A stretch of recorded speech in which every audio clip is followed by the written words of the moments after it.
దొంగతనం చేసిన దొంగనే జనంలో పడి దొంగ దొంగ అని బిగ్గర వచ్చిందట. ఇవాళ రేవంత్ రెడ్డి తీరు కూడా అట్లా ఉంది. రుణమాఫీకి ఎగనామం పెట్టిండు, పైగా రుణమాఫీ చేసినట్టు పోజులు కొడుతున్నాడు. ఇప్పుడు నువ్వు పాక్షికంగా చేసినా అంటే తప్పకుండా ఒప్పుకుంటాం, పూర్తిగా చేసినా అంటే మేము ఒప్పుకోవడానికి సిద్ధంగా లేము. నువ్వు ఆగస్టు 15లోగా రుణమాఫీ మొత్తం చేసి తీరుతా అని దేవుళ్ళ మీద ఒట్లు పెట్టినావు, కానీ చేసింది ఏంది? పాక్షికంగా మాత్రమే చేసినావు. నేను పాక్షికంగా చేసిన తప్పయింది అని క్షమాపణ అడుగు, లేదు నీకు నిజాయితీ ఉంటే రాజీనామా చేయి. కానీ మొత్తం చేసిన అని చెప్పి నువ్వు నోరు బిగ్గరగా చేసుకున్నంత మాత్రానో బూతులు మాట్లాడినంత మాత్రాన ప్రజలు క్షమించరు, బీఆర్ఎస్ పార్టీ నిన్ను వదిలిపెట్టదు. మీ రుణమాఫీ కథ ఎట్లుందంటే వెనకటికెవడో పంచపాండవులు అంటే మంచం కోళ్ళ వలె ముచ్చటగా ముగ్గురు అని చెప్పి 2 ఏళ్ళు చూపించిందట. గట్లున్నది కాంగ్రెస్ రుణమాఫీ కథ.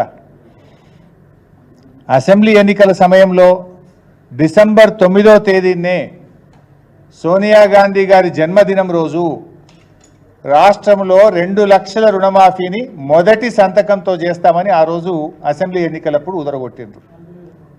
ఆ రోజు చెప్పిందేమో 40,000 కోట్ల రూపాయలు, డిసెంబర్ 9 అని మాట తప్పిండు. తర్వాత పార్లమెంట్ ఎన్నికలు వచ్చినాయి, వట్టిగా చెప్తే ప్రజలు నమ్మటట్లేరని చెప్పి కనిపించిన దేవుని మీదల్లా ఒట్లు పెట్టిండు. ఏ ఊరికి పోతే ఆ దేవుడి మీద ఒట్టు పెట్టి ఆ రోజు 31,000 కోట్లు అని చెప్పిండు. 15 ఆగస్టు కల్లా రాష్ట్రంలో రైతులు అందరినీ రుణ విముక్తుల్ని చేస్తా, ఈ రాష్ట్రంలో అప్పులకు రైతులకు ఉండనే ఉండవు, రుణగ్రహీతలుగా ఉన్న రైతులన్నీ కూడా నేను అప్పు కట్టి వాళ్ళందరినీ రుణ విముక్తులు చేస్తా అని చెప్పి మరి ఆ రోజు ఉపన్యాసాలు చెప్పిండు. బడ్జెట్లో చూస్తే 26,000 కోట్లు పెట్టిండ్రు. అసెంబ్లీలో నేను అడిగిన, ఆ రోజు బడ్జెట్ మీద నేను మాట్లాడేటప్పుడు మీరు ముందేమో మేనిఫెస్టోలో ఎలక్షన్ టైంలో 40,000 కోట్లు అన్నారు, క్యాబినెట్ మీటింగ్ పెట్టి 31,000 కోట్లని చెప్పారు, బడ్జెట్లోనేమో 26,000 కోట్లే పెట్టినరు. మరి ఎవరికి ఎగబెడతారు? 26,000 కోట్లు ఏ రకంగా సరిపోతాయి అని చెప్పి ఆ రోజు అసెంబ్లీలో గట్టిగా నిలదీసినాం. రైతు రుణమాఫీ మీద, రైతు భరోసా మీద అసెంబ్లీలో చర్చ పెట్టాలని చెప్పి పట్టుబట్టాం. కానీ ప్రభుత్వం శాసనసభను వాయిదా వేసుకొని ముఖం చాటేసి చర్చ పెట్టకుండానే అసెంబ్లీలో పారిపోయింది, చేతులెత్తింది కాంగ్రెస్ ప్రభుత్వం. మరి మొన్న 15 ఆగస్టు నాడు ముఖ్యమంత్రి గారు ఖమ్మం జిల్లాలో మాట్లాడుతూ రుణమాఫీ అయిపోయిందని ప్రకటించిండు. సరే నిజంగానే చేసిండేమో లెక్కలు చూసినాం. లెక్కలు చూస్తే ఆయన చేసింది 17,000 కోట్లు 22 లక్షల మంది రైతులకు మాత్రమే చేసిండ్రు. అసెంబ్లీ ఎన్నికలప్పుడు ఏం చెప్పిండ్రు? 40,000 కోట్లు అని చెప్పిండ్రు. ఇప్పుడు తీరా చేసింది 17,000 కోట్లు, అంటే 23,000 కోట్లు కోత పెట్టిండ్రు. ఇచ్చింది తక్కువ, కోత పెట్టింది ఎక్కువ. ఇచ్చింది 17,000 కోట్లు, కోత పెట్టింది 23,000 కోట్లు. పార్లమెంట్ ఎన్నికలప్పుడు ఏం చెప్పిండు? పోనీ ముఖ్యమంత్రి స్వయంగా చెప్పిండు, పార్లమెంట్ ఎన్నికల్లో చెప్పిండు, క్యాబినెట్ అయిపోయిన తర్వాత క్యాబినెట్ మీటింగ్ తదనంతరం ముఖ్యమంత్రి చెప్పిండు రాష్ట్రంలో 31,000 కోట్లు రుణమాఫీ చేయవలసి ఉందని, 47 లక్షల మంది రైతులకు చేస్తామని స్వయంగా ముఖ్యమంత్రి చెప్పిండు. మరి 31,000 కోట్లు అని చెప్పి ఇవాళ చేసింది ఎంత? 17,000 కోట్లు, అంటే 14,000 కోట్లు కోత పెట్టిండు. 14,000 కోట్లు కోత పెట్టి రుణమాఫీ అయిపోయిందని మాట్లాడతాడు. నీది నోరా మోరా? ముఖ్యమంత్రి ఏం మాట్లాడిండో కూడా ఒకసారి చూపిద్దాం, మీరే చూడండి ఒకసారి.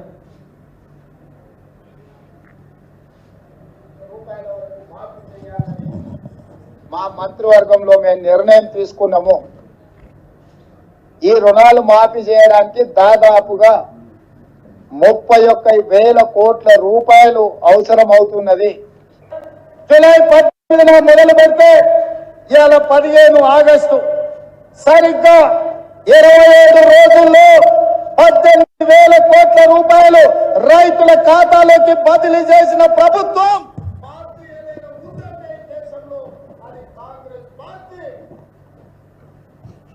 ఆయనే స్వయంగా చెప్పిండు 31,000 కోట్లని. అది క్యాబినెట్ మీటింగ్ యొక్క రిజల్యూషన్. నేనేం చెప్తాడు? ఖమ్మంలో 18,000 కోట్లు చేసినా అంటాడు. నువ్వు మరి 31,000 కోట్లు అని చెప్పిన నువ్వు 18,000 కోట్లు చేస్తే మరి రుణమాఫీ సంపూర్ణంగా అయినట్టా కానట్టా? ఏ రకంగా ఇది సంపూర్ణంగా అయినట్టు? రైతుల సంఖ్య నువ్వు ఆ రోజు 47 లక్షలని చెప్పినావు, కానీ నిన్నటి వరకు 3 విడతల్లో రుణమాఫీ అయిన రైతులు కేవలం 22 లక్షలు మాత్రమే. అంటే 47 లక్షల రైతులు అని చెప్పి నువ్వు 22 లక్షల మంది రైతులకు మాత్రమే రుణమాఫీ చేసినావు. అంటే ఇది కేవలం 46% మంది రైతులకు మాత్రమే ఈరోజు రుణమాఫీ జరిగింది. అంటే సుమారు 25 లక్షల మంది రైతులకు ఇవాళ రుణమాఫీ నువ్వు ఎగనామం పెట్టినావు. 25 లక్షల మందికి రుణమాఫీ చేయకుండా 54% రైతులకు రుణమాఫీ చేయకుండా నువ్వు రుణమాఫీ అయిపోయిందని చెప్పి గొంతు బిగ్గ చేసుకొని అరిచినంత మాత్రాన రుణమాఫీ జరుగుతుందా? ఇది మోసం కాదా?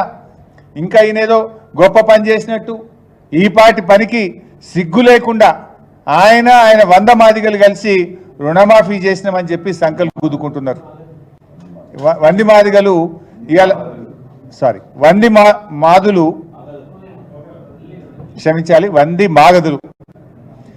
మాగదులు రుణమాఫీ పూర్తయిందని ఈరోజు వాళ్ళు సంకల్పం గుద్దుకుంటున్నారు. నిజంగా అయింది ఎంత?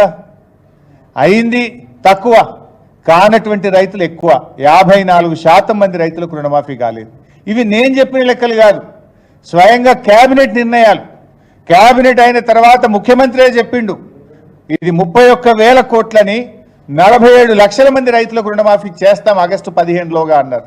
కేబినెట్ నిర్ణయం అన్నారు, కానీ చేసింది 17,000 కోట్లు, జరిగింది 22 లక్షల మంది రైతులకు.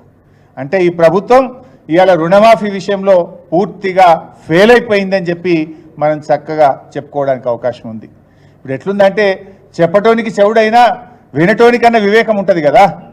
నువ్వు నీ ముఖ్యమంత్రి కుర్చీలో కూర్చున్నావు, నోటికి వచ్చిన మాట్లాడుతావు, కానీ వినే ప్రజలు నేనేమనుకోవాలి?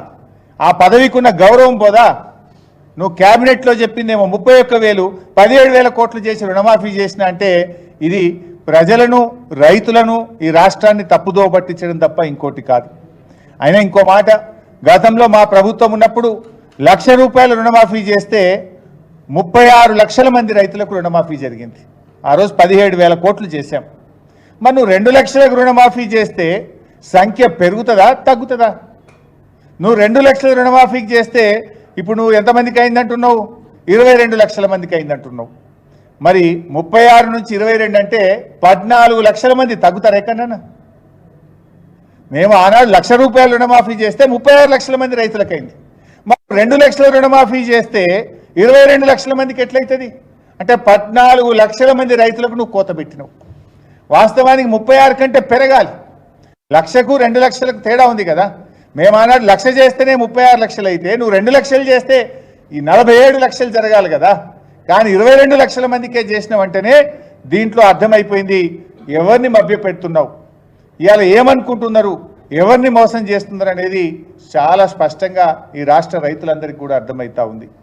పట్టబగలు నట్టనడి బజార్లో ఇవాళ నిట్ట నిలువున రైతుల్ని ముంచి పరేషాన్ చేస్తున్నావు.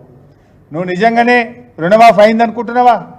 ఒకవేళ రేవంత్ రెడ్డి గారికి నేను సవాల్ విసురుతున్నా, నిజంగా సంపూర్ణంగా రైతు రుణమాఫీ పూర్తయిందంటే నువ్వే చెప్పు, ప్లేస్ చెప్పు, డేట్ చెప్పు, టైం చెప్పు, ఏ జిల్లాకు పోదాం, ఏ మండలానికి పోదాం, ఏ గ్రామానికి పోదాం, నువ్వు చెప్పు, నేను వస్తా.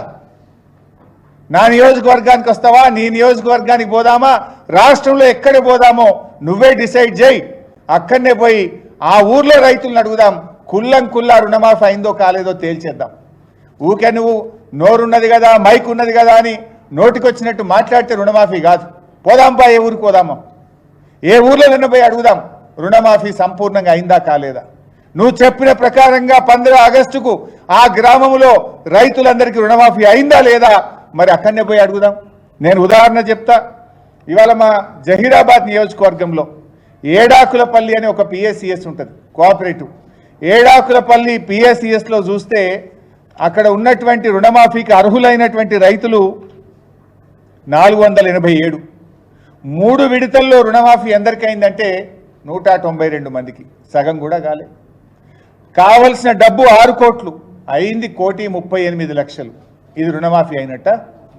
అదేవిధంగా నా నియోజకవర్గంలో తడకపల్లి అనే గ్రామం, సిద్దిపేట మండలం తడకపల్లి గ్రామంలో రుణమాఫీకి అర్హులు 720, అయింది 355, అయింది 355. అదేవిధంగా బోరంపేట, మా వివేక్ గౌడ్ గారి నియోజకవర్గంలో కుత్బుల్లాపూర్ నియోజకవర్గం బోరంపేట పిఏసిఎస్లో 632 మంది రైతులు ఉంటే కేవలం 14 మందికి మాత్రమే లోన్ వేవర్ జరిగింది. ఇక రుణమాఫీ అయిపోయిందని నువ్వు మాట్లాడబట్టివి. నా నియోజకవర్గంలోని బక్రీ చెప్పాల్ వెల్కటూరులో రుణమాఫీకి అర్హులైన రైతులు 620, అయింది 320, కానటువంటి వాళ్ళు 400 మంది. ఇవాళ మేము తెలంగాణ భవన్లో ఈ నెల 6వ తేదీ నాడు ఒక కాల్ సెంటర్ పెట్టినాం. రుణమాఫీ కానటువంటి రైతులు తెలంగాణ భవన్కు మీరు వాట్సాప్ మెసేజ్ చేయండి, ఫోన్ చేయండి అంటే మాకు వచ్చిన సంఖ్య 116,441 ఫోన్లు వచ్చినాయి. ఒక్క తెలంగాణ భవన్కు వచ్చిన సంఖ్య 116,441. మాకు రుణమాఫీ కాలేదు అని తెలంగాణ భవన్కు రైతులు ఫోన్ చేసినారు. ఇంత స్పష్టంగా రాష్ట్రంలో రైతులు మాకు రుణమాఫీ కాలేదంటే ఈయన గారేమో అయిపోయిందని చెప్పి మాట్లాడుతూ ఉన్నాడు. ఇవాళ రేవంత్ రెడ్డి గారు ఆయన మాట్లాడేది ఏంటంటే ఎంతసేపు మా మీద మాట్లాడే ప్రయత్నం చేస్తున్నాడు, నన్ను వ్యక్తిగతంగా నిందించే ప్రయత్నం చేస్తున్నాడు. నీ చరిత్ర ఏందో నా చరిత్ర ఏందో రాష్ట్ర ప్రజలకు తెలియదా? నేను నీలాగా మాట తప్పిటోని కాదు. ఏమన్నా వెనకట నువ్వు కొడంగల్లో ఓడిపోతే రాజకీయ సన్యాసం తీసుకుంటా అన్నావు, ఓడిపోలేదా నువ్వు? రాజకీయ సన్యాసం తీసుకున్నావా నువ్వు? మాట తప్పిన చరిత్ర నీకున్నది.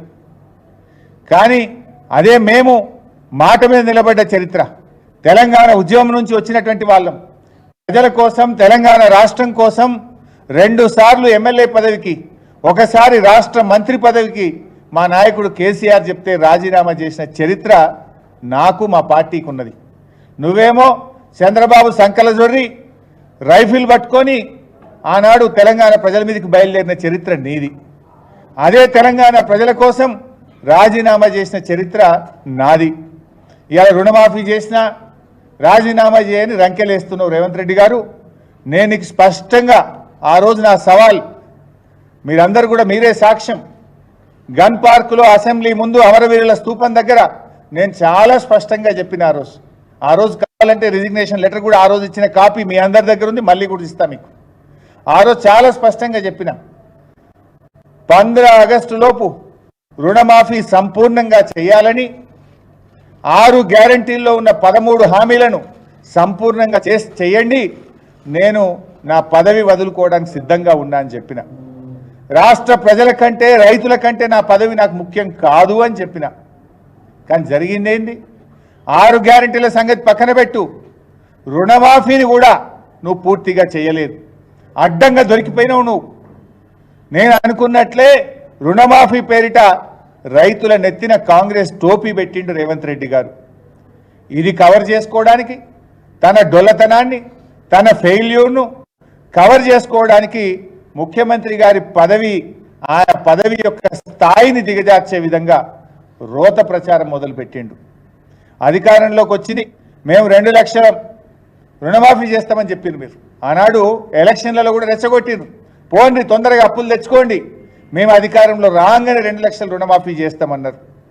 పోనీ తీరా అధికారంలోకి వచ్చినాక జరిగింది ఏంటంటే 8 నెలలు గడిచినాక ఇవాళ రుణమాఫీకి గండి కొట్టినావు. అధికారం దక్కించుకోవడానికి మోసం, దక్కిన అధికారాన్ని నిలుపుకోవడం కోసం మోసం. నీ 8 నెలల ప్రయాణం అంతా కూడా మోసాల చరిత్రనే, మొత్తం మోసాలు తప్ప ఒక్క మాట మీద నిలబడ్డ చరిత్ర లేదు.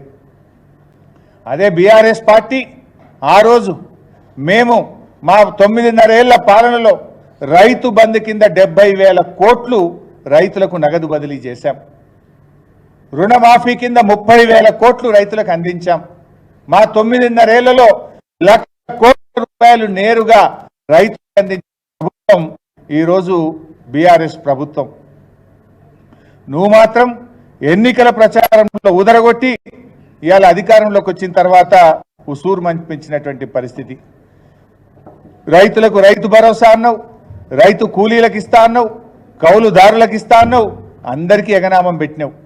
రైతు బంధు పైసలు ఎగ్గొట్టి ఇవాళ ఆ పైసల్ని రుణమాఫీకి డైవర్ట్ చేసి అది కూడా తూతూ మంత్రం చేసినావు. ఇవాళ ఆగస్టు 20వ తారీఖు వచ్చింది. కేసీఆర్ గారు ఉండగా జూన్ జూలైలో రాష్ట్రంలో రైతులందరికీ రైతు బంధు వచ్చింది. మీరు డ్రామా పెట్టిండ్రు. కేబినెట్ సబ్ కమిటీ చేసినాం, జిల్లాలో అభిప్రాయాలు తీసుకుంటాం, అసెంబ్లీలో చర్చ పెడతాం, రైతు భరోసా మీద నిర్ణయం తీసుకుంటాం అన్నారు. ఆగస్టు 20వ తారీఖు వచ్చిన ఈ రోజు వరకు రైతు భరోసా మీద నిర్ణయం తీసుకోలేదు. అసెంబ్లీలో చర్చ పెట్టమని అసెంబ్లీలో చర్చ పెట్టకుండా మీరు పారిపోయింది. మీరు ఆ రైతు భరోసా డబ్బులు ఎప్పుడు ఇస్తారో ఇప్పటిదాకా స్పష్టత లేదు. ఇవాళ రైతులు మళ్ళీ అప్పులు తెచ్చుకుంటున్న పరిస్థితి వచ్చింది. రైతు భరోసా ఎగ్గొట్టి ఆ డబ్బులను రుణమాఫీకి మళ్ళగొట్టి పోని అదన్న పూర్తి చేసినావా అంటే ఆ రుణమాఫీని కూడా సగమే చేసినావు.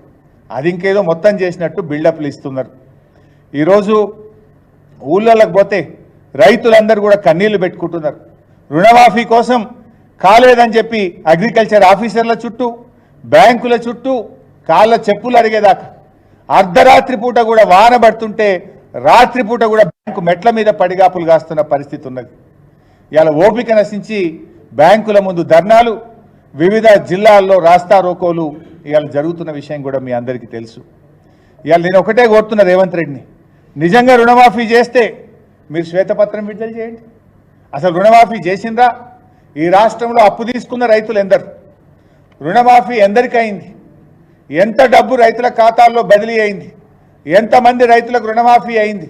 ఇంకా ఎంతమంది రైతులు మిగిలిపోయినరో శ్వేతపత్రం విడుదల చేయండి.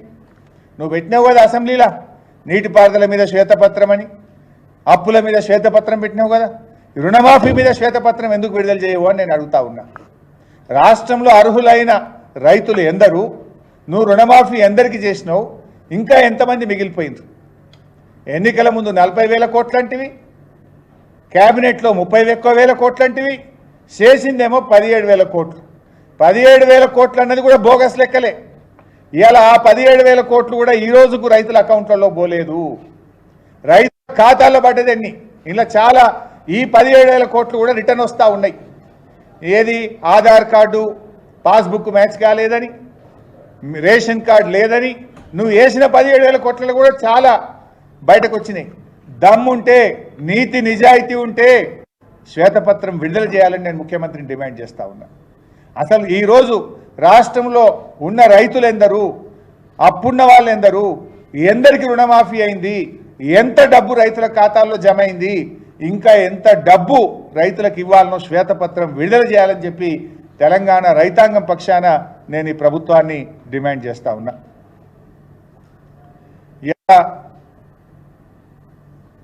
ఇదంతా అబద్ధం. రోజు పత్రికల్లో, టీవీల్లో కూడా రుణమాఫీ కాలేదని వస్తుంది. ఇవాళ ఎంత స్పష్టంగా ఒక ప్రధానమైన పత్రిక రుణం తీరలేదు అని చెప్పి రుణమాఫీని పూర్తి వివరాలతోని ఆ పత్రిక ఆధారాలతో సహా రైతుల బాధల్ని కూడా చెప్తూ స్పష్టంగా ఆ పత్రిక వెల్లడించింది. ఒక ప్రధానమైన పత్రిక. అనేక పత్రికల్లో కూడా వార్తలు వచ్చినాయి. ఒకవైపు పత్రికల్లో వార్తలు వస్తున్నాయి, రైతులు ధర్నా చేస్తున్నారు. ప్రధాన ప్రతిపక్షంగా సాక్ష్యాలతో సహా అసెంబ్లీలో కూడా చెప్పాం. కానీ ఈ ప్రభుత్వం ఇంత జరుగుతున్న కళ్ళు, చెవులు, నోరు లేనట్లుగా ఇవాళ రేవంత్ రెడ్డి ప్రభుత్వం వ్యవహరిస్తూ ఉంది. ఇవాళ ఒక విషయం మాత్రం స్పష్టమమ్మా, రేవంత్ రెడ్డి ప్రభుత్వం పరిపాలనలో ఫ్లాప్ అందులో డౌట్ లేదు మీకు. ఇవాళ రాష్ట్రంలో చూస్తే హాస్టళ్లలో ఎలుకలు కొరుకుతున్నాయి, దవాఖానలలో డెంగ్యూ, మలేరియా వైరస్తో మంచాలు దొరుకుతలేవు, పల్లెల్లో పారిశుద్ధ్యం పడికెక్కింది, అంతా గందరగోళం. సంక్షేమ హాస్టళ్లలో పిల్లలు కలుషిత ఆహారం తిని ప్రతిరోజు ఆసుపత్రుల పాలవుతున్నటువంటి పరిస్థితి. అంటే పరిపాలనలో ఫ్లాప్ అందులో డౌట్ లేదు. రెండు విషయాల్లో మాత్రం రేవంత్ రెడ్డిని కొట్టేటోళ్ళు ఎవరు లేరబ్బా. రెండు విషయాల్లో రేవంత్ రెడ్డి టాప్. తొండి చేయడంలో తోపు, బూతులు తిట్టడంలో టాపు. ఇందులో మాత్రం ఆయన దాటోడు ఎవరు లేడు. పరిపాలనలో ఫ్లాపు, తొండి చేయడంలో తోపు, బూతులు తిట్టడంలో టాపు. ఇందులో మాత్రం ఎవరికి అనుమానం ఉండాల్సినటువంటి అవసరం లేదు. ఇలా రుణమాఫీ చేయలేక చేతులు ఎత్తేసినందుకు నువ్వు రాజీనామా చేయాలి. నువ్వు బేషరతుగా రాజీనామా చేయాల్సింది నువ్వు. దేవుళ్ళ మీద ఒట్లు పెట్టి మోసం చేసింది నువ్వు. సిగ్గు లేకుండా ఇంకా వెనకటికో సామెత ఉంటుంది, చోరు ఉల్టా కోత్వాల్కు డాంటే అంటారు. ఇవాళ నువ్వే ఉల్టా ఇంకా మాట్లాడే ప్రయత్నం చేస్తున్నావు నన్ను రాజీనామా చేయమని. రుణమాఫీలో కోత, మాటలేమో రోత. ఇది రేవంత్ రెడ్డి వైఖరి. నీ బూతులతో రైతుల రుణమాఫీ పూర్తవుతుందా? నువ్వు బూతులు తిట్టినంత మాత్రాన రుణమాఫీ పూర్తవుతుందా? ఏమనంటే తొండి చేసుకుంటే మొండిగా మాట్లాడుతున్నావు. రంకెలేస్తే అంకెలు మారిపోవు, అబద్ధాలు నిజమైపోవు. నీ తిట్లతో రైతుల ఖాతాల్లో కోట్ల రూపాయలు పడవు. మమ్మల్ని తిట్లు తిడితే తిడతావు కావచ్చు, కానీ దేవుడి మీద పెట్టిన ఒట్లు ఎట్లా మర్చిపోతావో అని నేను అడుగుతా ఉన్నా. రేవంత్ రెడ్డి గారు ఏమన్నారు? ఎన్ని దేవాలయాల మీద ఒట్లు పెట్టిండు ఒకసారి మీరే చూడండి. ఆయన పెట్టిన ఒట్లు ఇంత అంత కాదు.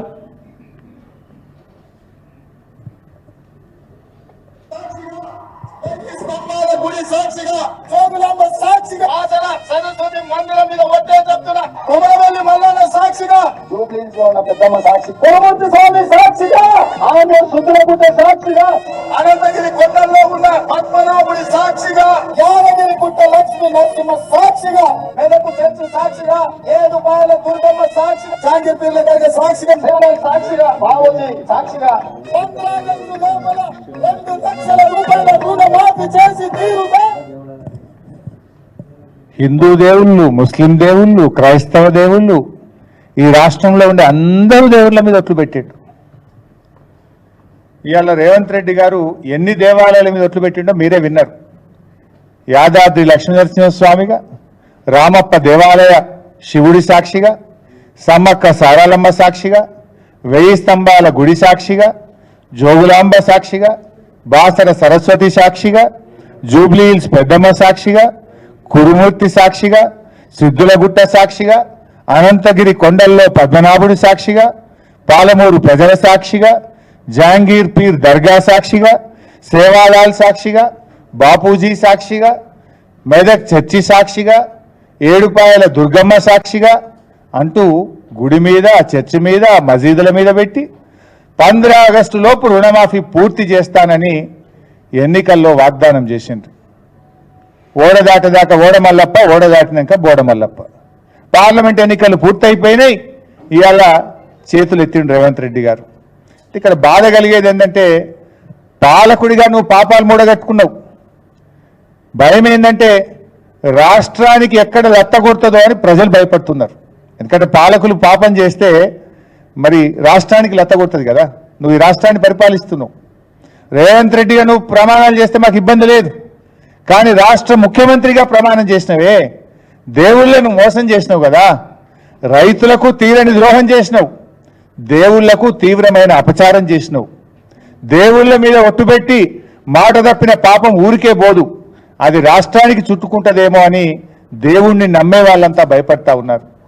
ఆ భగవంతుడి మీద నమ్మేవాళ్ళు, ఆ చర్చిను నమ్మేవాళ్ళు, మసీదులను నమ్మే వాళ్ళను ఇవాళ వాళ్ళందరూ కూడా భయపడతా ఉన్నారు. నువ్వు ప్రాయశ్చిత్తం చేసుకుంటే మంచిదిగా, నువ్వు చేసుకునే రకం కాదు. అందుకే నీ పాపం ప్రజలకు శాపం కావద్దని నేనే ఆ దేవుళ్ళ దగ్గరికి వెళ్తా. ఈ రాష్ట్ర ప్రజలకు కీడు జరగొద్దని ఆ భగవంతుని నేను వేడుకుంటా. అన్ని దేవాలయాలకు వెళ్తా, మెదక్ చర్చికి వెళ్తా, జహాంగీర్ పీర్ దర్గా వెళ్ళి, దేవుడా ఈ పాపాత్ముడిని క్షమించు. ఈ పాపాత్ముడు రైతుల్ని మోసం చేసిండు, నిన్ను కూడా మోసం చేసిండు, కానీ ఈ పాపాత్ముడు చేసిన తప్పుకు ప్రజలకు శిక్ష వేయకు, మా ప్రజలను మరి కీడు చేయకు అని ఆ భగవంతుని వేడుకోవడానికి ఆ దేవుళ్ళ దగ్గరికి, మెదకు చర్చికు, మన జహాంగీర్ పీర్ దర్గాకు వెళ్ళి ఆ దేవుణ్ణి, ఆ దర్గాకు మొక్కులు చెల్లించి మొక్కి వేడుకోవడానికి వెళ్దాం అనుకుంటున్నాం. ఎందుకంటే ఈ ముఖ్యమంత్రి చేసిన పాపం అంతా ఇంత కాదు. ఎందుకంటే ఈయన స్వయంగా దైవద్రోహానికి పాల్పడ్డాడు. రైతులకు మోసం చేస్తుడే కాదు, దైవద్రోహానికి ముఖ్యమంత్రి పాల్పడ్డాడు. పాలకుడు పాపం చేస్తే మరి అది రాష్ట్రానికి, రాష్ట్ర ప్రజలకు లత్తగొట్టద్దనేదే నా ఆవేదన. అందుకే ఆ దేవుళ్ళ దగ్గరికి వెళ్తాం, ఆ దేవుళ్ళను వేడుకుంటాం. దేవుడా ఈ పాపాత్ముని క్షమించు, రాష్ట్రానికి హాని చేయకు అని చెప్పి ఆ భగవంతుని ప్రార్థించడం కోసం నేనే స్వయంగా దేవుళ్ళ దగ్గరికి, మా ఎమ్మెల్యేలు, మా పార్టీ నాయకులం వెళ్ళి మరి ఆ భగవంతుని వేడుకోవాలనుకుంటా ఉన్నాం. ఎందుకంటే ఈ ముఖ్యమంత్రి ఇలా ఇంకోటి సింపుల్, మీరందరూ కూడా సీనియర్ జర్నలిస్టులు. రుణం మాఫీ అయిందా లేదా అని తెలుసుకోవడానికి ఏమైనా రాకెట్ సైన్స్ విద్య కావాలన్నా బైసాబ్? ప్రైమరీ స్కూల్ పిల్లగాడిని అడిగినా చెప్తాడు. ప్రైమరీ స్కూల్ పిల్లగాడు కూడా చెప్తాడు కదా, ఎంతమంది రైతులు రుణం తీసుకున్నారు, వారికి కావాల్సిన మొత్తం ఎంత, ఎంతమంది అకౌంట్లలో డబ్బులు పడ్డాయి, ఎంత డబ్బు పడ్డది అన్నదే విషయం కదా. ఆగస్టు 15లోగా ముఖ్యమంత్రి గారు చెప్పినట్టు 31,000 కోట్లు రైతుల అకౌంట్లలో పడితే నిజంగానే రుణమాఫీ అయింది అనుకునేటోళ్ళం. కానీ ముఖ్యమంత్రి చెప్పిండు ఆగస్టు 15 నాటికి 17,000 కోట్లే వేసినా అని చెప్పిండు. అంటే మిగతా 13,000 కోట్లు 15 ఆగస్టు నాటికి నువ్వు వెయ్యలేదు అనేది స్పష్టం కదా. ఇంకా ఉల్టా నన్ను రాజీనామా చేయమంటాడు, ఎక్కడైనా దూకి చావమంటాడు, సిగ్గులేని జాతి అంటాడు, తాటి చెట్టు లెక్క వెరిగినావని చెప్పి బాడీ షేమ్ చేస్తున్నాడు ముఖ్యమంత్రి. అసలు ఒక ముఖ్యమంత్రి ఈ రకంగా మాట్లాడొచ్చునా? కులమతాలకు రాగద్వేషాలకు అతీతంగా పాలన చేస్తానని రాజ్యాంగం మీద ప్రమాణం చేసినటువంటి సీఎం స్థానంలో ఉన్నటువంటి వ్యక్తి ఇట్లా మాట్లాడొచ్చునా? విఘ్నులైనటువంటి రాష్ట్ర ప్రజలు, రైతులు ఆలోచించాలని నేను కోరుతా ఉన్నా. నేను మాట్లాడలేకనా? అంతకు తాత మాట్లాడగలుగుతా, అంతకంటే గట్టిగా తిట్టగలుగుతా. కానీ మనము ప్రజల చేత ఎన్నుకొని రాజ్యాంగం మీద ప్రమాణం చేసి, దేవుడి మీద ప్రమాణం చేసి, రాగద్వేషాలకు అతీతంగా మనము పరిపాలన చేస్తామని చెప్పి ప్రమాణం చేసి ఈ రకంగా అబద్ధాలు మాట్లాడుతూ దేవుళ్ళ మీద ఒట్లు పెడుతూ మరి మాట తప్పితే ఇది ఏం చేయాలనో రాష్ట్ర ప్రజలు, విఘ్నులైనటువంటి రైతులు ఆలోచించాలని చెప్పి నేను కోరుతా ఉన్నా. ఎందుకంటే కూడికలు తీసివేతలు ఇందులో ఏమున్నది సింపుల్. నువ్వే చెప్పినావు 47 లక్షల మంది రైతులు అన్నావు, చేసింది 22 లక్షలు. నువ్వే చెప్పినావు 31,000 కోట్లని, చేసింది 17,000 కోట్లు. ఇది సింపుల్ కదా. 7వ తరగతి చదువుకున్న స్కూల్ పిల్లవాడిని అడిగినా రుణమాఫీ మొత్తం అయిందా కాలేదా అంటే లెక్కలు చెప్తాడు కదా. దానికి ఇంత రాద్ధాంతం ఎందుకు, నువ్వు ఇంత లొల్లిపెట్టుడు ఎందుకు, ఈ డ్రామాలు ఎందుకు అని నేను అడుగుతా ఉన్నా. అంటే ముఖ్యమంత్రి ఆయనకు అర్థమైంది ఫ్లాప్ షో అని, రుణమాఫీ చేయలేకపోయినా అని ఆయనకు అర్థమైపోయి ఇలా అడ్డగోలుగా మాట్లాడుతున్నాడు రేవంత్ రెడ్డి గారు. ప్రతిపక్షాన్ని సైద్ధాంతికంగా ఎదుర్కొనలేక ఇవాళ సీఎం రేవంత్ రెడ్డి ప్రశ్నిస్తున్న వాళ్ళను చావాలని కోరుకుంటున్నాడు. ప్రశ్నించిన వాళ్ళను, మేము ఆ రోజు ఉద్యోగాల గురించి మాట్లాడితే చావాలని మాట్లాడిండు, రైతుల రుణమాఫీ మాట్లాడితే చావాలని కోరుకుంటున్నాడు. ఈయన చూస్తుంటే ఎట్లా కనబడుతుందంటే రేపు భౌతిక దాడులకు కూడా పురిగొల్పేటువంటి ప్రయత్నం చేస్తున్నట్టు కనబడతా ఉంది. అంటే ఇవాళ చావాలనుకున్నాడు, రేపు చంపడానికైనా ప్రయత్నం చేస్తాడా అనే అనుమానం కలుగుతూ ఉంది ఈరోజు. అయినా మేము భయపడం, నీ గాడ్ ఫాదర్లకే భయపడలే, నీ తాటాకు చప్పుళ్లకు బెదరం మిస్టర్ రేవంత్ రెడ్డి గుర్తుపెట్టుకో అని చెప్తా ఉన్నా నేను. ఇవి నువ్వు ఈ రకంగా ఏదో బుల్డోజ్ చేస్తా అంటే ఇక్కడ మేము ఉద్యమంలో నుంచి వచ్చిన వాళ్ళం, పోరాటాల నుంచి వచ్చిన వాళ్ళం, రానే రాదన్న తెలంగాణ సాధించినటువంటి వాళ్ళం. ఎట్టి పరిస్థితుల్లో నేను వదిలిపెట్టం. ఖచ్చితంగా ఈ రాష్ట్రంలో రైతులకు రుణమాఫీ జరిగేదాకా, రాష్ట్రంలో రైతులందరికీ రైతు భరోసా వచ్చేదాకా బీఆర్ఎస్ పార్టీ రైతు పక్షాన పోరాడుతూనే ఉంటుంది. ఇలా రుణమాఫీలో నువ్వు వెళ్ళిపోయినావు, రుణమాఫీ విషయంలో నువ్వు మాట తప్పినావు. నీకు అసలు నన్ను ప్రశ్నించే నైతికతనే ముఖ్యమంత్రికి రేవంత్ రెడ్డికి లేదు. అది నీకు కూడా తెలుసు. నీ ఆత్మ సాక్షిగా గుండె మీద చేసుకొని చెప్పు, నీకు తెలియదా? కానీ తెలుసు కనుకనే నువ్వే దొంగతనం చేసిన దొంగ వల్లే దొంగ దొంగ అని అనుకుంటా జనంలో పడి అరుస్తా ఉన్నావు. ఎందుకంటే ఉల్టా చోర్ కోత్వాల్కు డాంటే అన్నట్టు నువ్వు తప్పు చేసి ఇంకా మమ్మల్ని ప్రశ్నించే ప్రయత్నం చేస్తున్నావు. ఈ రాష్ట్రంలో రైతులు నీ మాటలు విని ఏమనుకుంటారు? రుణమాఫీ కానీ రైతులు ఏమనుకుంటారు? రుణమాఫీ పూర్తయిపోయిందని చెప్పి రేవంత్ రెడ్డి ప్రకటిస్తుంటే రుణమాఫీ కానటువంటి రైతులు, ఏఈఓల చుట్టూ, వ్యవసాయ శాఖ అధికారుల చుట్టూ, బ్యాంకుల చుట్టూ తిరిగే రైతులు నిన్ను చూసి ఏమనుకుంటారో ఒక్కసారి నువ్వు ఆలోచించుకో. నీ అసమర్థత బయటపడిపోతుందని ఫ్రస్ట్రేషన్లో నువ్వు ఈ రకంగా ఒక ఫ్రాక్షనిస్ట్ లాగా నువ్వు వ్యవహరిస్తున్నావు అనేటువంటి విషయాన్ని ఇవాళ రాష్ట్ర ప్రజలు అర్థం చేసుకుంటా ఉన్నారు. బట్ ఏది ఏమైనా ఈ ప్రభుత్వాన్ని వదిలిపెట్టం. ప్రతిపక్షంగా మా బాధ్యతనే ప్రజల పక్షాన, రైతుల పక్షాన నిలబడడం. ఎన్నికల్లో నువ్వు ఇచ్చిన 6 గ్యారంటీలు, ఎన్నికల్లో నువ్వు ఇచ్చిన అన్ని హామీలు అమలయ్యేదాకా బీఆర్ఎస్ పార్టీ రైతుల పక్షాన నిరంతరం పోరాడుతూనే ఉంటుంది. నీదంతా కూడా ఉత్త మాటలు తప్ప నీ ఎక్కడ కూడా నిజాయితీ లేదనేటువంటి విషయం ఇవాళ ప్రజలకు అర్థమైంది. మేము త్వరలోనే బీఆర్ఎస్ పార్టీ పక్షాన ఒక కార్యాచరణ కూడా ప్రకటించబోతున్నాం. మొత్తం రాష్ట్రంలో రైతులందరికీ రుణమాఫీ జరిగేదాకా ఒక స్పష్టమైన కార్యాచరణ రాష్ట్ర వ్యాప్తంగా బీఆర్ఎస్ పార్టీ రైతుల పక్షాన పోరాడే విధంగా, రైతులందరినీ కూడా జాగృతపరిచే విధంగా, రైతులందరికీ రుణమాఫీ జరిగేదాకా, రైతులందరికీ రైతు భరోసా అందేదాకా కూడా మేము రైతులకు ఒక కార్యాచరణ ఇచ్చి బీఆర్ఎస్ పార్టీ తరఫున ఓ పెద్ద ఎత్తున కార్యక్రమం కూడా తీసుకుపోతున్నాం. త్వరలోనే ఆ కార్యాచరణ కూడా ప్రకటిస్తాం. Thank you.